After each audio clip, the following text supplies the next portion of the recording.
Good morning, everybody. My name's Amy. I'm joined today by Jonathan Cropper and Joe Fallows. It's a brief session on inspection and monitoring process, to be able to share some updates with you. There will be an opportunity at the end of the session for you to ask any questions. We'll also be sharing a poll with you towards the back end of the session as well, if you can just take a couple of minutes to complete that for us. I will keep an eye on the chat function throughout, and if you have any questions as we're going through the session, if you want to just raise your hand and I'll come back to you at some point. So without further ado, I shall pass you over to Jonathan Cropper. Thank you, Amy. Okay, good morning, everybody. As Amy said, this is just an overview of the inspection and monitoring process. I'll be presenting along with my colleague Joe. So first things first, you may or may not be happy that it's quite a short agenda today. We're going to go through initially the obligations to the process, then go into the detail of the process itself, and then wrap up with a summary of what we've looked and discussed this morning. First slide on obligations. Hopefully you are all aware of the ENA Competition in Connections Code of Practice. This Code of Practice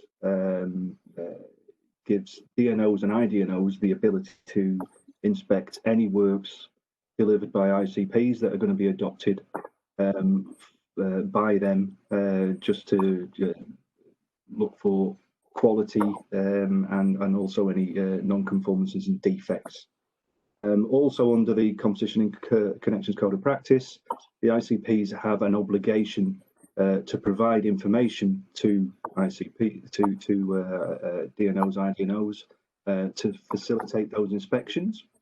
If you look at section 6.2 of the Code of Practice, it goes into the specifics of what those obligations are. There's a link to the Code of Practice there. Once these slides are going to be published after the presentation. In section 6.2, it provides information on the obligations for both ICPs and DNOs, IDNOs. Next slide, Amy, please. The way that ENW those obligations is published in a document, which is our statement of methodology for connections to the ENW distribution system, commonly known as the Common Connections Charging Methodology. As I said, this is Electricity Northwest providing documented process and methodology to how we apply our obligations within the ENA document. And there's a link also available there, which will take you straight to that document, which will be available after this presentation. Okay, so if we go straight into the process itself now, the first part of this process and possibly the most important part of this process to make sure that it works and we all meet our obligations is the whereabouts, and that's where we'll start. If you look at the next slide. So specifically in section 6.2, paragraph 6.2.2 of the Competition in Connections Code of Practice states that whereabouts must be submitted for all works to be adopted by a DNO, IDNO, in this case Electricity Northwest. So you must, as part of your agreement and the Code of Practice, submit your whereabouts. How do you submit the whereabouts? Well, whereabouts have to be provided to Electricity Northwest in advance of the work being undertaken. That's so that the inspectors can plan their visits. In order to do that, we insist that whereabouts must be submitted to the asset adoption mailbox no later than 1600 hours on the Thursday for any works that are going to commence the following week or being undertaken the following week. We've given you a link there to the whereabouts template.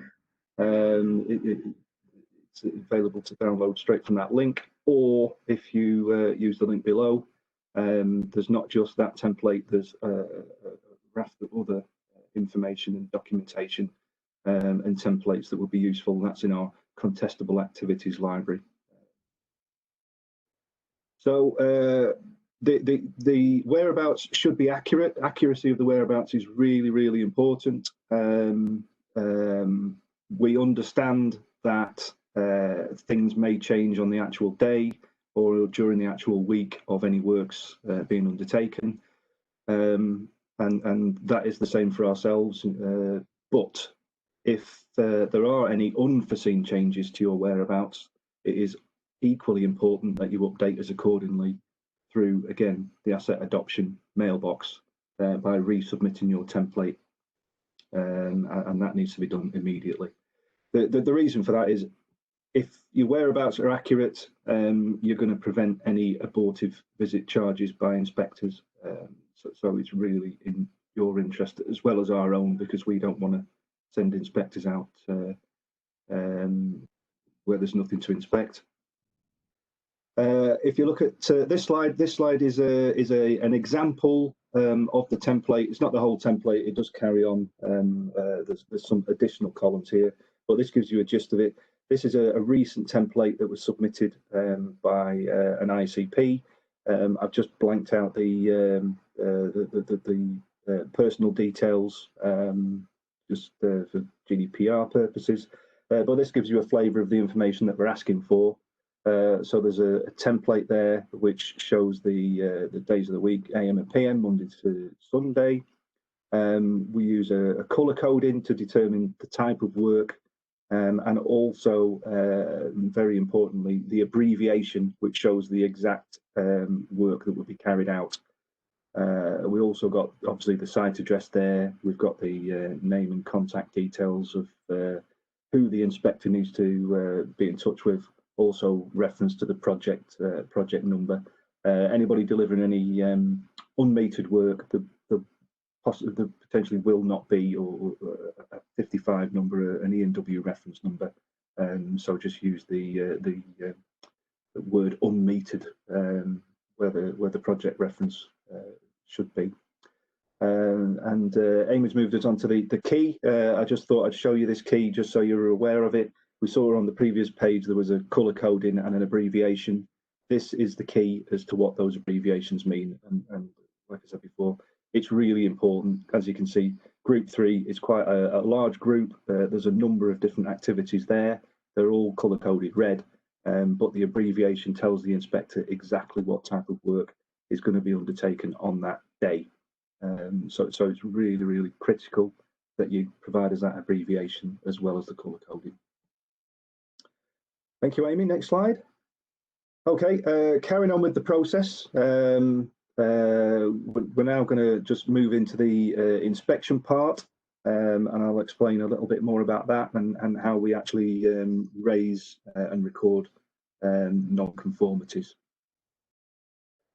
Okay, so site inspectors and inspections are all recorded in the MD UK system. All ICPs should have access to the MD UK system so that they can view all the inspections, all the non-conformances recorded against them. If you do not have access to MD UK system, then please contact Richard Noonan at the email address there and request access. It's really important that you can see what the inspectors are recording. The reason it's so important is that you are all accountable for resolving your own non-conformances and responding to any non-conformances in MD UK. All non-conformances must be cleared, and this is important and it becomes significant later on in the presentation, but all non-conformances must be cleared prior to moving to a reduced level of inspections. Thank you, Amy. Slide. So I thought it would be really useful if we looked at some of the data from the previous reporting year. So this is up to March of this year for the prior reporting year, and this goes and shows basically the top 8 reasons that non-conformances were raised. If we look at the first one, we've already discussed the significance of providing whereabouts. 24% of all non-conformances raised in the last reporting year were a result of issues with the whereabouts submitted.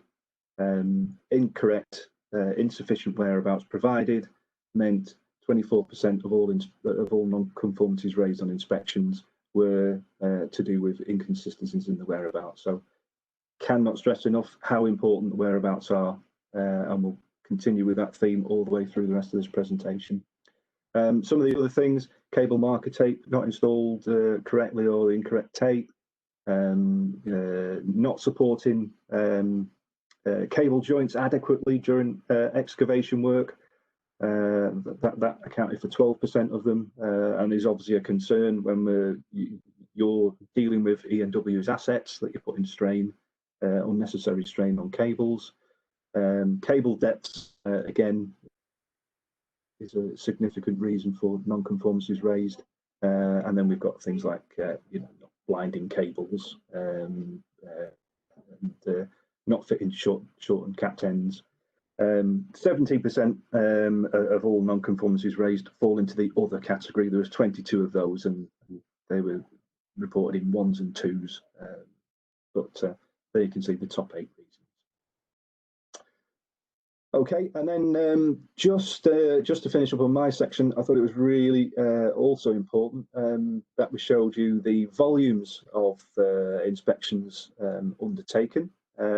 This is for Q1 of this year, so these are the total number of inspections we have already undertaken within the first quarter of this reporting year.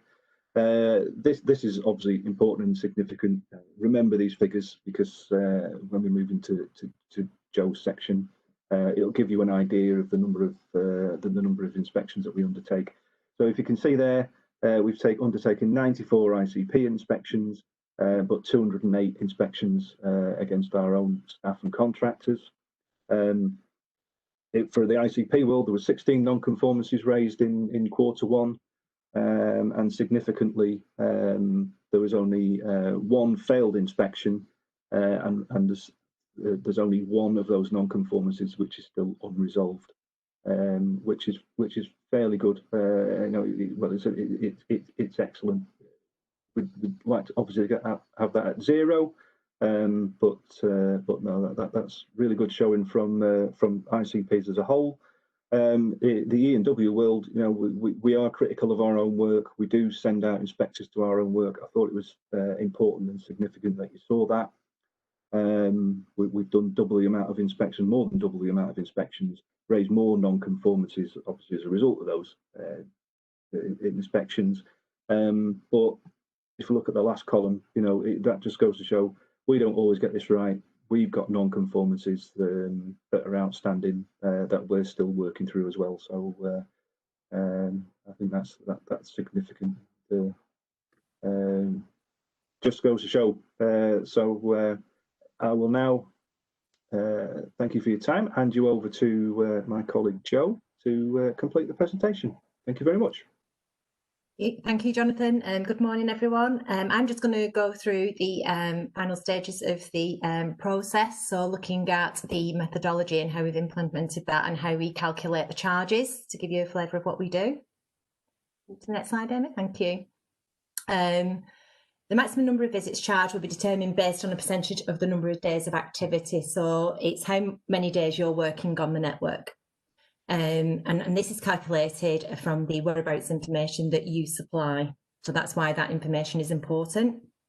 Charge to ICPs will be made in arrears based on the actual number of audits, inspections carried out, up to a maximum from the table below. So this table is out of our methodology statement, charging methodology statement, and then it describes 3 different levels of inspection we'll carry out, and also identifies what type of work. So obviously service work, low voltage, high voltage and extra high voltage work, and the percentages of your whereabouts, how many days you're working on the network. We'll do a percentage of that to say how many inspections we'll actually carry out or we can charge for. Next slide, thank you. So the actual methodology, and so as you saw on the previous slide, the inspections are defined by levels 1 to 3. All new entrants will start at level 1. ICPs who are currently active on the network will be inspected at level 3 for the category of work they notify on their whereabouts. Movement of levels occur following completion of a number of successful inspections in the period. So if you get 100% pass rate in the quarter, based on a minimum of 5 audits, you'll stay at the level you're at. If you're obviously at the lowest level, which is 3. But if you do have any non-conformances, or then you will reduce level and go down to level 2. And then if you do, you will have to do 5 audits, complete audits, successful audits to move back up. Charges will be calculated quarterly. We use 2 reports for this. Obviously, we use your whereabouts to calculate the number of chargeable inspections we can do. And then we have our internal report of how many inspections have actually been undertaken. And the analysis of both these reports then help produce the invoice and the charging the charges that we will apply to each ICP. So a few more principles.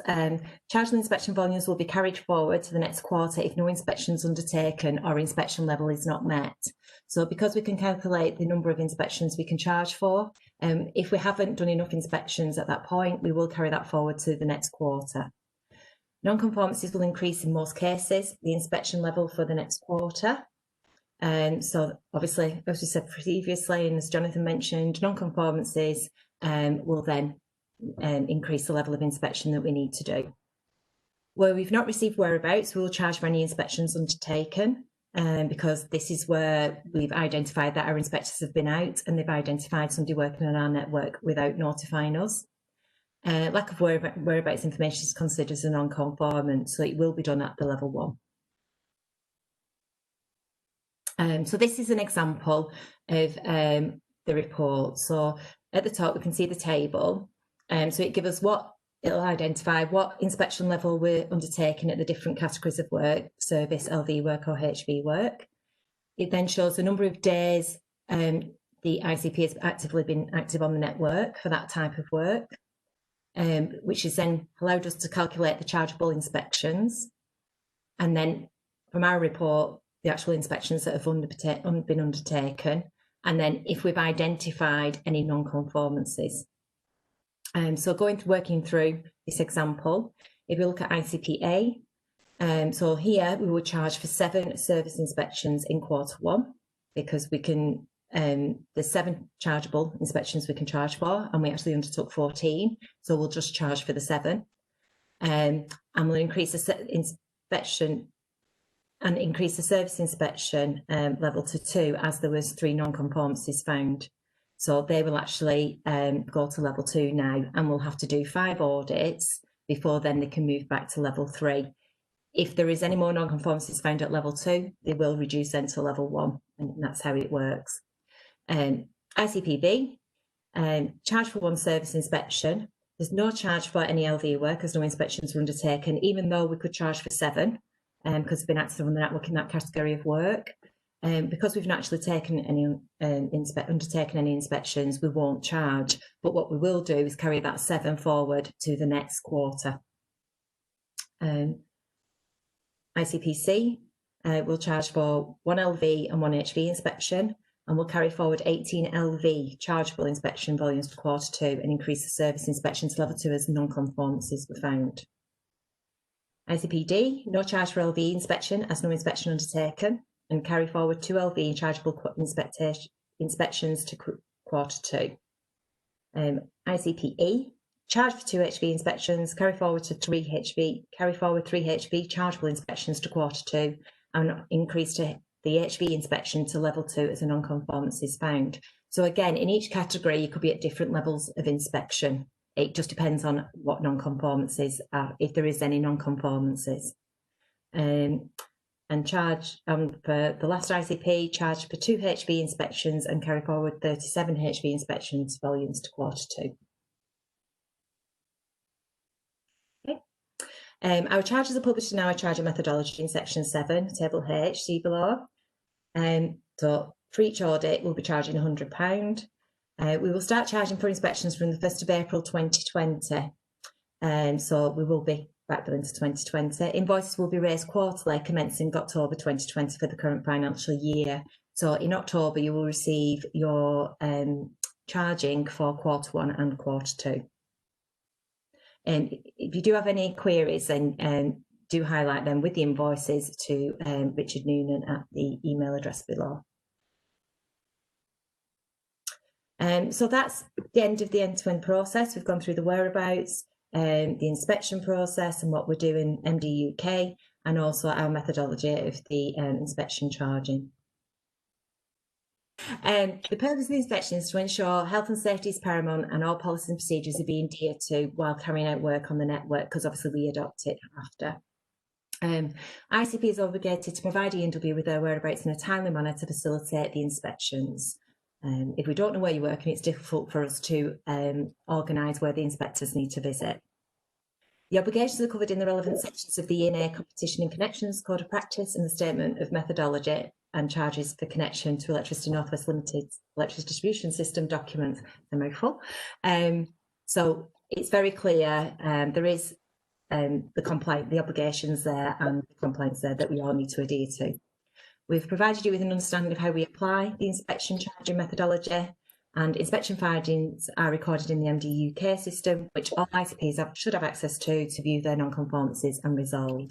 And as repeated, if you haven't, please email Richard Noonan if you require access to that. The key thing, obviously, to all this is the whereabouts. We do need to know where you're working on our networks and how many days you will be on the network. And that's what we should be doing. And obviously, that's key to health and safety as well.